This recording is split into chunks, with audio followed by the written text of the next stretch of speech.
লাইটটা জ্বালাও মিয়া, লাইটটা জ্বালাও। ওই লাইটটা মারছে কেন? ওই লাইটটা মারছিল মিশা।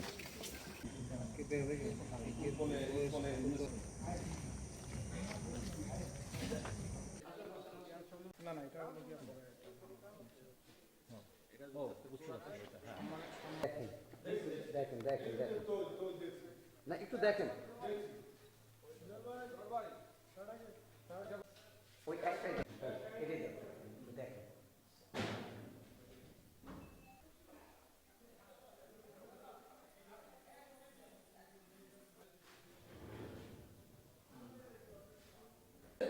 ওইটা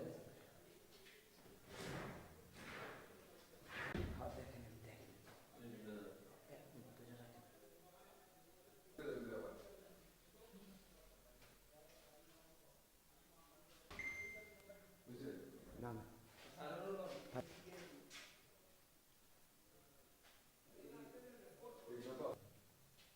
থাকেন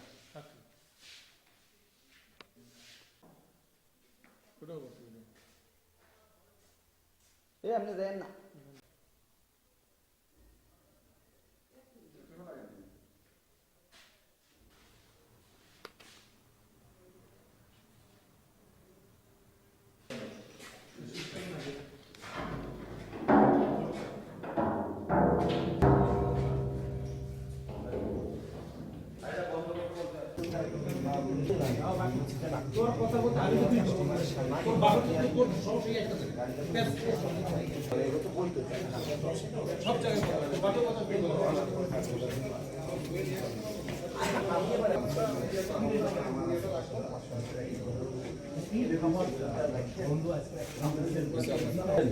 এটা ওই যে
বেতন পাবে না বেটা বউ বাচ্চা কে খাওয়াবে এটা কালকে সকালে রেজাল্ট দেখবেন স্যার আপনি ইনশাআল্লাহ আমি কি যাইতে পারি একজন কথা বলুন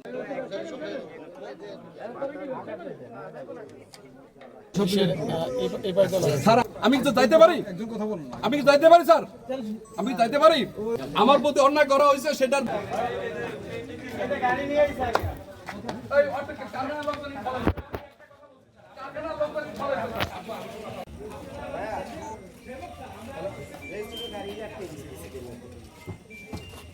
একদম টোটাল ভিজিট কোম্পানি পুরো এই যে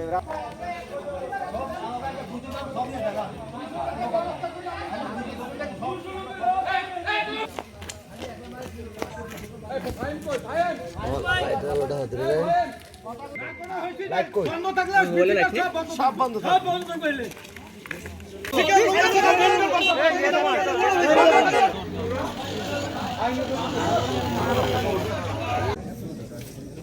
ছয়টা যে নিউজ করে যদি সাইটটা বুঝুন আরেকটা যাবে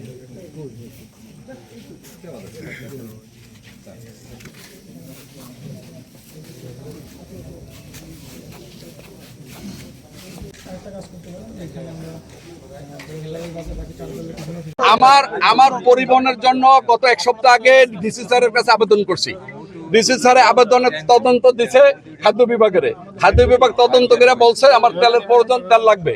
এই তদন্ত কাগজ এনটিসির কাছে আছে। এনটিসির অনুমোদন ক্রমে গতকালকে ইলিশা এগ্রো ট্রেডিং নামে তেল আনা হয়েছে, এবং এনটিসির কাছে আজকে আমি হিসাবও দিছি, কারে ক লিটার দিছি, আমার কাছে ক লিটার আছে।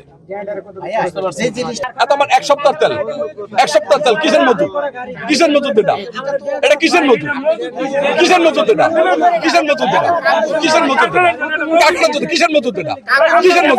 ব্যবসার জন্য কিসের মজুদ এটা লাগে। কিন্তু আমি ওই দরখাস্তটার মধ্যে 200 থেকে 400 লিটার কম বেশি দিয়ে আমি দরখাস্তটা করছি প্রয়োজনে সাপেক্ষে। তো সেই ক্ষেত্রে আমরা যে তেল পাইছি, তেলের ডিমান্ড দিছিলাম আরও বেশি, যে আমরা যেহেতু এই ক্রাইসিসের মধ্যে 25,000 টাকা কিনছি, আবার 1 ব্যারেল তেল কেউ দিতে চায় না, কিন্তু আমার প্রতিদিন লাগে 2.5 ব্যারেল 1.5 ব্যারেল।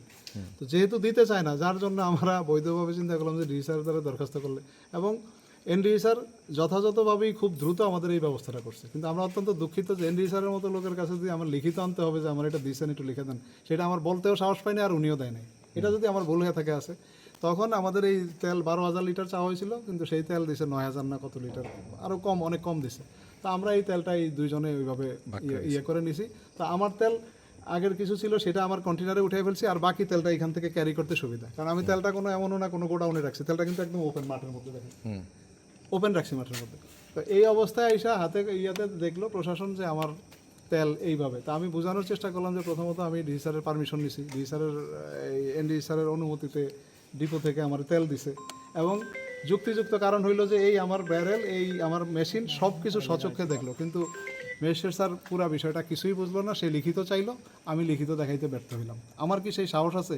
এনডিএসআরের কাছে গেছি, এনডিএসআর অনুমতি দিচ্ছে, সেটা আমি মিথ্যা কথা বলবো? এই সাহস আমার নাই। তো এত বড় একটা স্পষ্ট সত্য জিনিস রে, আর আমাদের মতো একজন ন্যূনতম প্রতিষ্ঠিত ব্যবসায়ীদেরকে এইভাবে হেও কইরা আমাদেরকে আজকে তেল চোরা কারবারির মধ্যে আমরা পড়লাম না। আমি তেল স্টক করছি, কিন্তু মূলত আমার যে মেশিনগুলি চালাইতে এই সরকারি 4টা উপজেলার রুটি তৈরি করতে আমার প্রতিদিন 3 থেকে 350 লিটার তেল লাগে। সেই তেলটা আমি 5 থেকে 10 দিনের তেল মজুদ যদি বলেন মজুদ, আর সংরক্ষণ বলে সংরক্ষণ, এটা আমার অপরাধ।